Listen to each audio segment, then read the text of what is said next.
Thank you, Magella. Before I begin the lecture, I would like to thank Stuart Kinsella for inviting me to contribute to this lecture series. And I would also like to take this opportunity to thank Marsh's Library, who have kindly and generously funded this research through their Muriel McCarthy Research Fellowship scheme.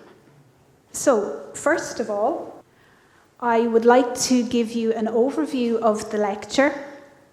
So, to set this topic in context, Georgian Glees catches during the period 1700 to 1850. I will first talk a little bit about how music was progressing and developing in Europe during the period 1700 to 1850. I will then discuss the foundation and establishment of music clubs and societies with a particular focus on what was happening in both Ireland and Britain. Then we will get to the main focus of the lecture, which is catch and glee clubs, and again with a particular focus on what was happening in both England and Ireland. And then I will go into some detail to talk about the Hibernian Catch Club, which is one of Dublin's best known clubs and societies. So music progressed and developed quite a lot during the period 1700 to 1850. If we think in terms of the general music styles overall, music moved from the Baroque era into the classical period and into the early Romantic period as well. Audiences were listening to compositions by composers such as Bach and Handel, Mozart, Haydn, and Beethoven. Across Europe, there was significant development in terms of instrumental music. This could be seen in an increase in the size of the orchestra. Symphonic works became larger, and composers were also composing more works for solo instrumentalists as well, and there was an increase in virtuosic solo instrumental works also. There were also significant developments in terms of choral and vocal music. There was an increase in popularity in German language opera, also in English opera through composers such as Thomas Arne and indeed Handel. And the French opera comique also became very popular. There were developments in terms of the choral symphony, and we particularly see this through works such as Beethoven's Ninth Symphony, for example. In Ireland and in Britain, cantatas and oratorios were frequently performed and became very popular. And again, this was largely due to the popularity of Handel, both in Dublin and in London. And all of this really reflects what was happening in terms of a professional context. Musicians had opportunities to perform, and composers had many opportunities to write and to compose music as well. So if we move now to look at what was happening at more of an amateur level, a large number of music clubs and societies were established both in Britain and in Ireland during this period, so during the period 1700 to 1850. The majority of these clubs and music societies were founded by amateur musicians or amateur aristocratic musicians. And what I mean by that really is members from the middle and upper classes in particular who could also play musical instruments. So why were these clubs and societies formed? What were the reasons? Well, mainly to provide people with a social outlet, and it caused people to come together to socialise. But these clubs and societies also provided people with an opportunity to perform music. These works that were being performed all around Europe on the stage, now amateur musicians could access music making as well. Many clubs and societies were also established in order to support charities. Membership to these clubs and societies was male-dominated, and we can see that there was often an overlap in membership as well. This would be common. If you're a member in one society, it's likely you were a member in perhaps 2 or even 3 more societies as well. And In some instances, this was also a form of private music making. Audiences would be invited to these clubs and societies to hear and to see what was being sung or performed. They generally weren't public concerts. So, if we just take Dublin for example, during the period 1700 to 50, there were 18 clubs and societies active in Dublin during this period. So we see there's quite a lot of interest and activity. By the end of the 19th century, there were 86 clubs and music societies active in Dublin. And just over 25% of these were established by 1850. So I'm not expecting you to read all the way through this long list, but it just gives you an idea of how interest really grow in this type of music making. And if we briefly just run our eye over the slide and through the list there, we can see that the majority of these clubs and societies were choral societies or singing clubs. Yes, there were a number of instrumental societies there as well, but the majority were choral groups or singing societies or singing clubs. And amongst this list of clubs and societies, we also see there are a number of catch and glee clubs. So, what exactly is a catch club or a glee club? Well, here we go. So, catch and glee clubs were all-male, exclusive music societies or vocal clubs. Many were established during the course of both the 18th and the 19th centuries. However, the informal origins of these clubs date back to the mid-17th century, and this can be associated with a noticeable increase in tavern and drinking culture. Catch and glee clubs operated under a formal structure. They had a managing committee, and the general runnings of the club would have been arranged and managed and organised by a president, a secretary, and a treasurer.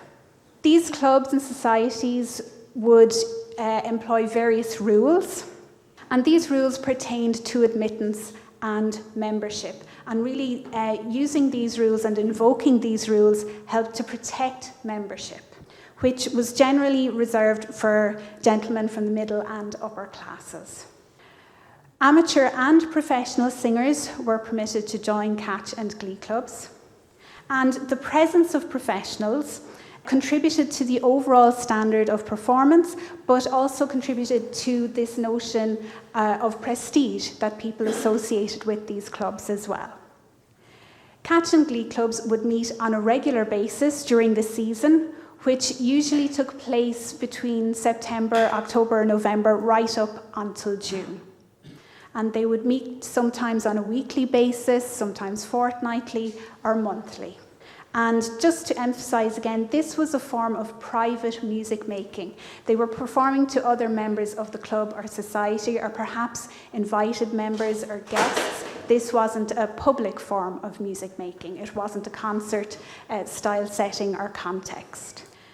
Catch clubs and glee clubs have a reputation for convivial and sometimes even bawdy behaviour. And this really is because, if we think of the context in which they were established and where they were meeting in inns and in taverns and in hotels. So it was that type of context, that type of atmosphere. The activities of catch and glee clubs revolved around frequent drinking and dining, and these would be termed as dinner meetings. And these dinner meetings provided the platform for the performance of part songs known as glees and catches. So we will just look at those song types now in a little bit more detail. So what are glees and what are catches? So the word glee comes from the Old English word gleo, G-L-E-O, which means entertainment. So even if we think about how we might use the word glee in context today, feeling gleeful or feeling happy. So it's not really too far removed from that. So glees are part songs written for typically between 3 and 6 voices, and usually written for male voices, for male singers as well. Glees are unaccompanied songs. However, during the course of the 19th century, we do see the introduction of piano accompaniments, harpsichord accompaniment, and even some harp accompaniment as well for these songs. So some of the earlier compositions would have been arranged at a later stage as well to facilitate these changes. Glees are usually set in a number of movements or sections, and typical stylistic and characteristic features include changes of meter, changes of tempo, and changes in key. Very particular to the composition of Glees is the use of counterpoint. So that's when we have 2 or more melodies being played or sung at the same time. So this is very important if you have 2 or more voices singing together. So it would also be very important for composers of Glees and catches to be very aware of the rules of counterpoint and harmony in order to create satisfactory works. Glees also employ a range of dynamics and textures.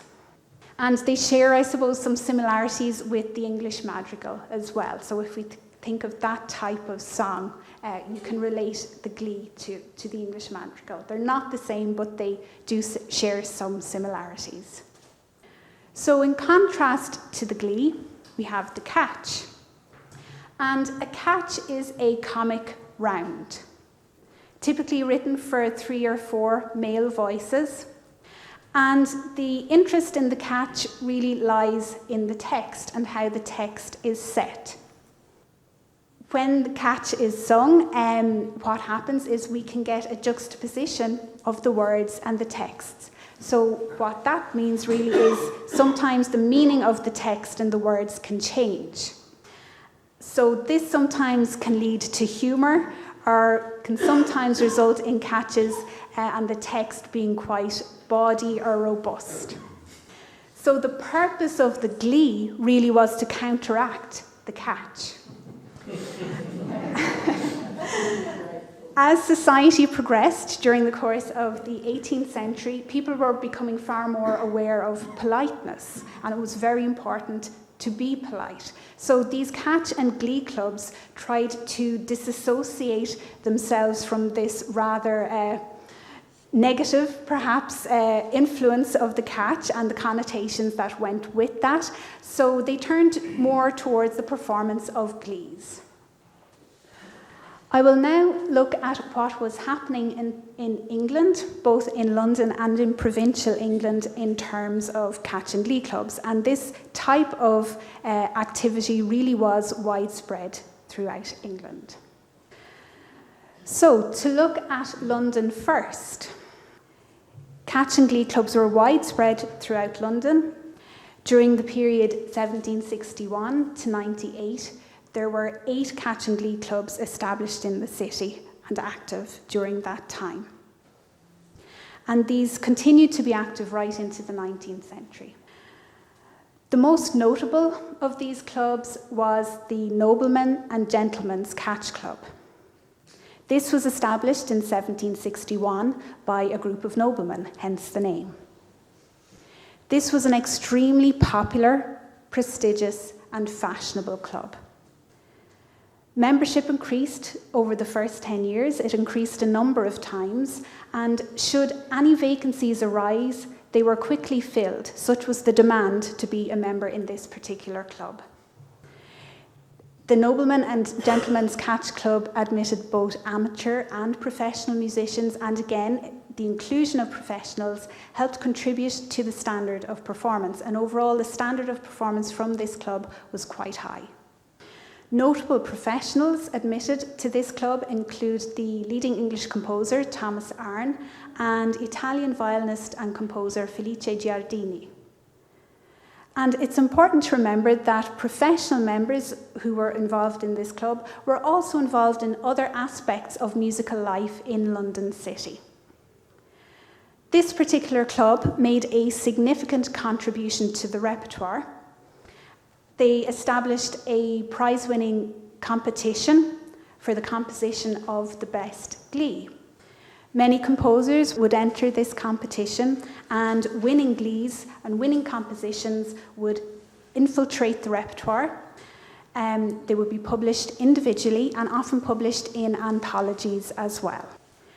Now, the demand for membership in this particular club resulted in the formation of a number of other clubs in London. So I have those listed here, so I'll just read down through them. So we had also the Anacreontic Society, the New Catch Club, the Friendly Harmonists. There were 2 clubs that had the same name but operated separately. So the Glee Club, which was formed in 1787, and also the Glee Club, which was formed in 1793. The Harmonists Society and the Conchintores Society. So these clubs were very similar to the Noblemen and Gentlemen's Catch Club, operated under the same basis, performed glees and catches. However, some of these clubs opened the repertoire to include instrumental music, and membership was less exclusive as well. So one of the reasons why they may have opened up out the repertoire to include works other than glees and catches would be to attract some new members and to set themselves apart from some of the other clubs that were already in existence as well. So what was happening in provincial England?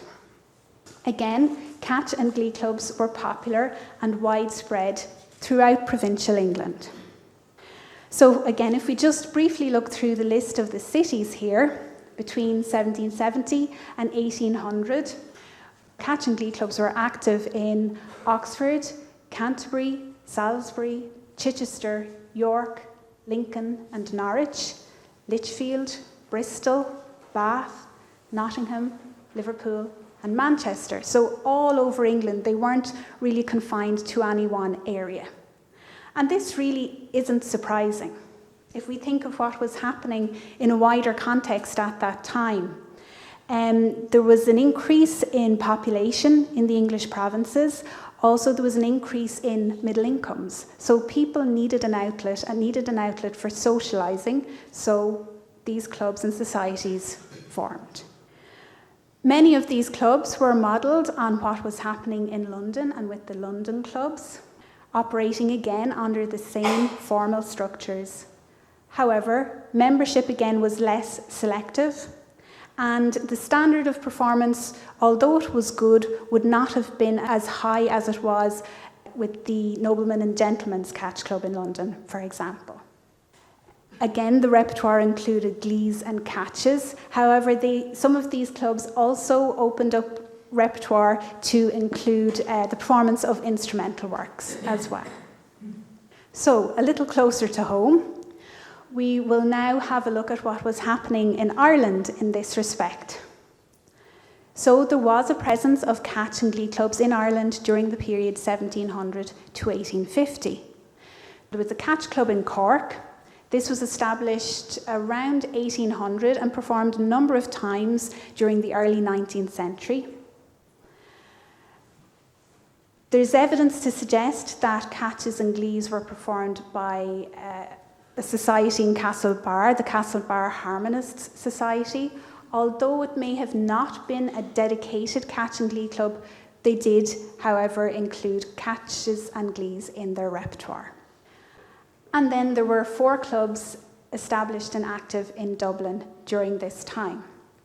And in Dublin, this grew to 12 catch and glee clubs by the end of the 19th century. And if we think of things in an Irish context, catch and glee clubs in Ireland were very much a cultural and social representation of the political state of the country at this time. Again, they were associated with the upper classes and the English ruling classes. And again, Irish catch and glee clubs operated in a very similar way to the London clubs and the provincial English clubs. So I will now talk in a little more detail about the Hibernian Catch Club, which is one of Dublin's best known music clubs and societies. The Hibernian Catch Club was firmly rooted in tradition.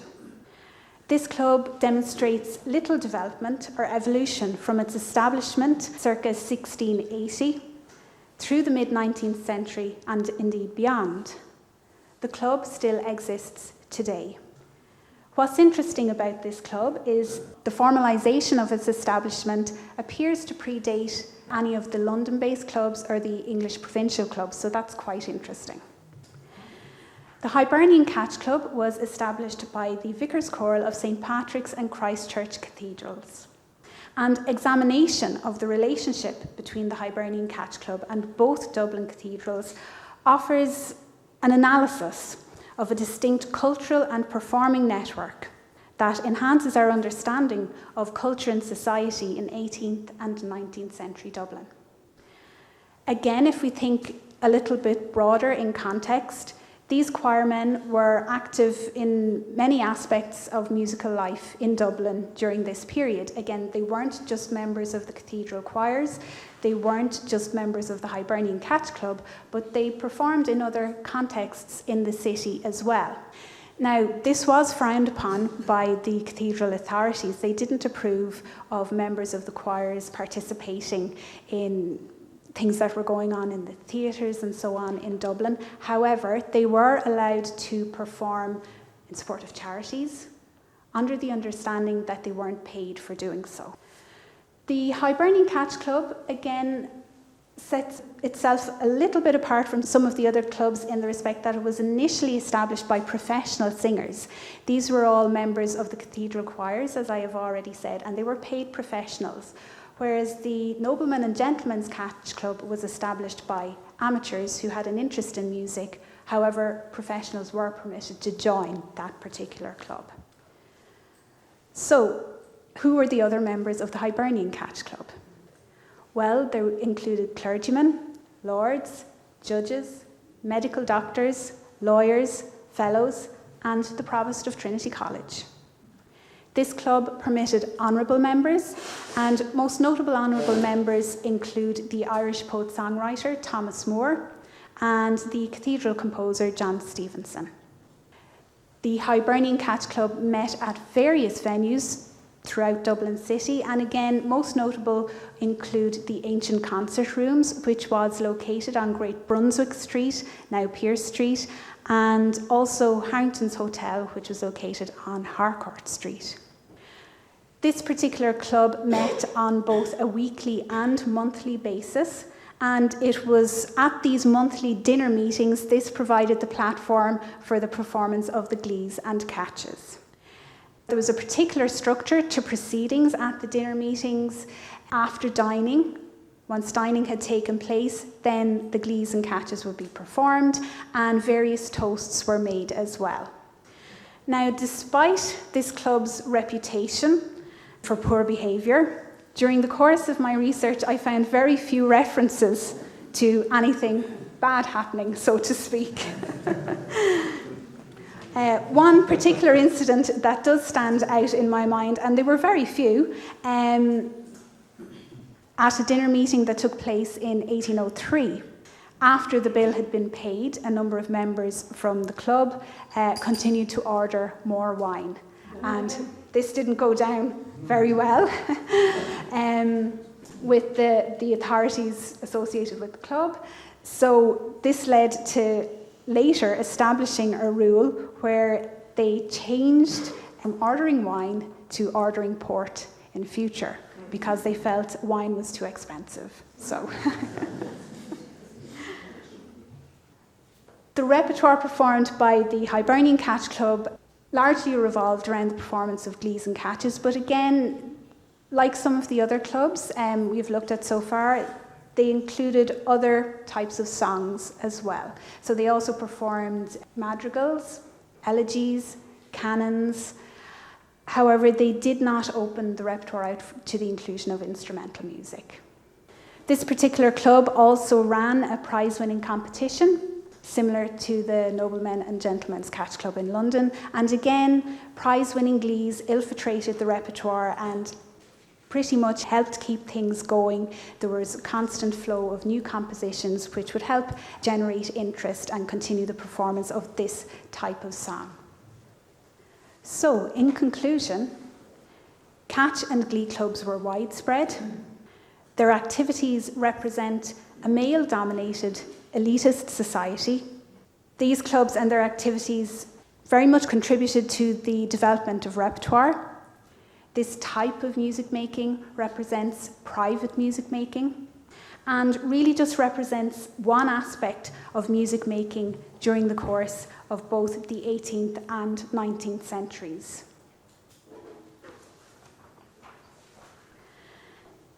Now, we are very lucky today to have members from Chamber Choir Ireland with us, and they are going to treat us to a performance of a selection of glees. And I'll just speak a little bit about each one before the group performs. So the first glee that the choir will perform today is Raise the Song. This was composed by John Stevenson. It was initially composed for the Irish Harmonic Club or Society. So the date of composition, although uncertain, it does date from between 1803 and 1815. And it also appears as though this particular glee was adopted by the Hibernian Catch Club and regularly performed by them.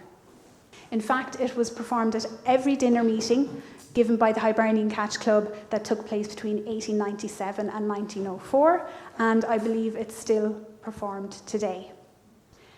The image that I've illustrated on the slide here, that particular setting is for 3 voices with chorus. And the Irish Harmonic Club was one of the other clubs and societies that I referred to during the course of the lecture and would have had very close associations with the Hibernian Catch Club also. So I'd like to invite Stuart and the rest of the choir up. We've dressed slightly gleefully for you.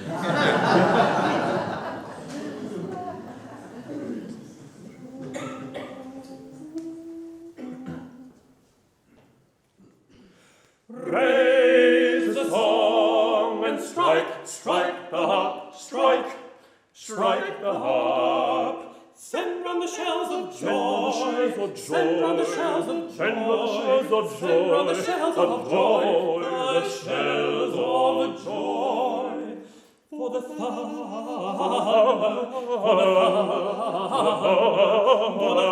of war is past, and the fields of Erin are glad in peace.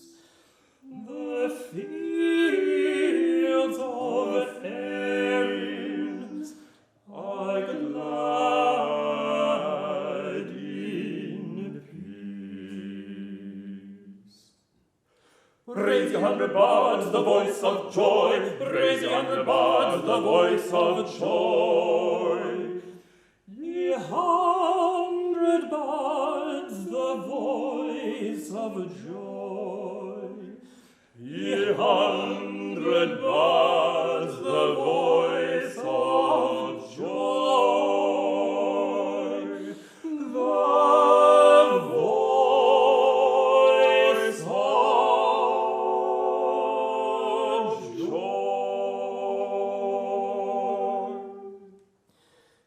For the night shall pass in song. For the night shall pass in song. For the night shall pass in song. For the night shall pass in song. Till the beams of the morning appear in our halls. Till the beams of the morning appear in our halls. Till the beams of the morning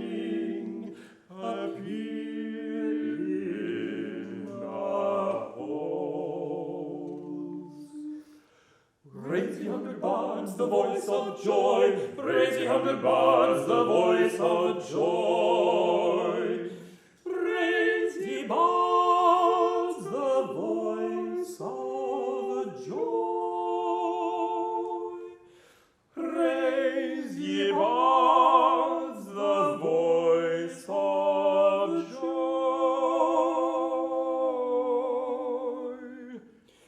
Praise ye 100 bards, the voice of joy. Praise ye 100 bards, the voice of joy. The voice of joy.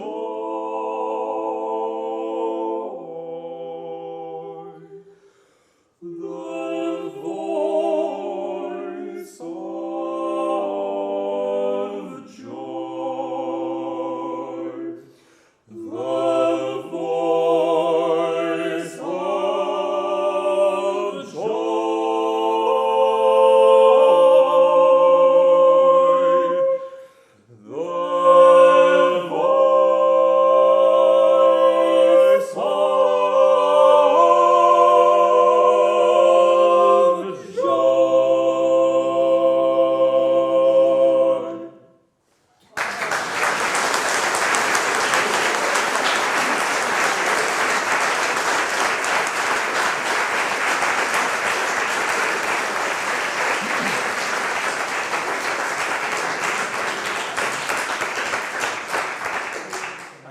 I should just say one thing about that. Professor Brian Boydell has described that as the worst piece of music he has ever heard.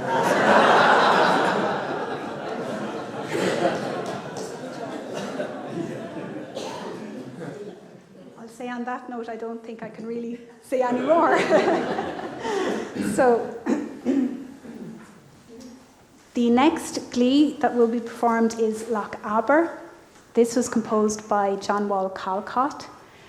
He was quite a prolific composer of glees, an English composer of glees, and had membership in some of the English-based catch and glee clubs.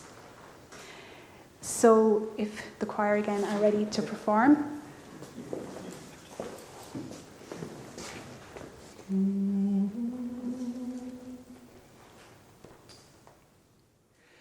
Farewell to Loch Arbor, and farewell, my Jean, where hearts hung with thee I have many a day been. For Loch Arbor no more, for Loch Arbor no more, maybe to return to Loch Arbor no more. These tears that I shed, they are all for my dear, and not for the dangers attending on war.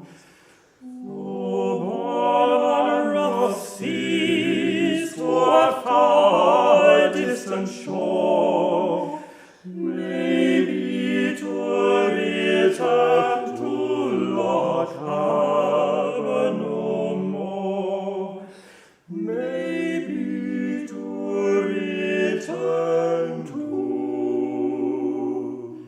Loch Arbor no more.